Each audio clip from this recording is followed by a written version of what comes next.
Hi అండి. మన collection report గురించి మాట్లాడుకున్నాం.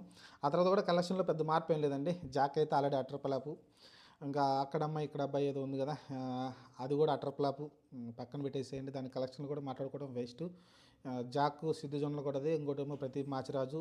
దానికి ముందు ఏదేదో ఒక ప్రదీప్ సినిమా వచ్చింది కదా! అది కొంచెం పర్లేదనిపించింది.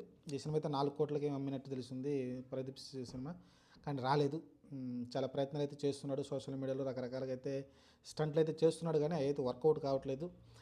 జాక్ అయితే వదిలేశారు పూర్తిగా. అసలు సిద్ధు జొన్నలు కూడా ఎక్కడ కనిపించట్లేదు. ఇంకా డైరెక్ట్ నిర్మాతలు ఎక్కడ కనిపించట్లేదు. వాళ్ళు అయితే వెళ్ళిపోయారు.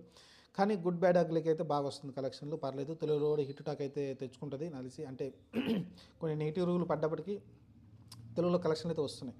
ఆప్షన్ ఏ సినిమా లేదు కాబట్టి తెలిసి మన గుడ్ బ్యాడ్ అగ్లే చూస్తున్నారు అజిత్ సినిమా అయితే. అలానే ఇంకా తమిళంలో చూస్తే దాదాపు తన హైయెస్ట్ తన కెరీర్లోనే బెస్ట్ కలెక్షన్ అయితే రాబోతున్నట్టే తెలుస్తుంది. మరి చూడండి, అర్థం చేసుకోండి.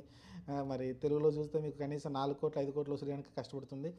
అక్కడ చూస్తే దాదాపు 200,00,00,000 గ్రాస్ వచ్చేలా కనిపిస్తుందంట. ప్రస్తుతానికి తన కెరీర్ బెస్ట్ కలెక్షన్ అయితే రాబోతున్నాయి అంట. అజిత్ కెరియర్లో వన్ ఆఫ్ ది బెస్ట్ మూవీగా నిలబోతుంది. సరే ఏదైనప్పటికీ అదొక హిట్ టాక్ తోటి అయితే ముందుకెళ్తుంది. తెలుగు రాష్ట్రాల్లో, తమిళనాడులో కూడా మంచి భారీ విజయం అయితే సాధించుతుంది. దానికి ముందు వచ్చిన సినిమాలో జాట్ అయితే పర్లేదు, యావరేజ్ అనిపిస్తుంది కలెక్షన్ పరంగా చూసుకుంటే. మీకు చూసుకుంటే ఇంకా సికిందర్ అయితే ఆల్మోస్ట్ డెడ్ అండి. ఎంత డెడ్ అంటే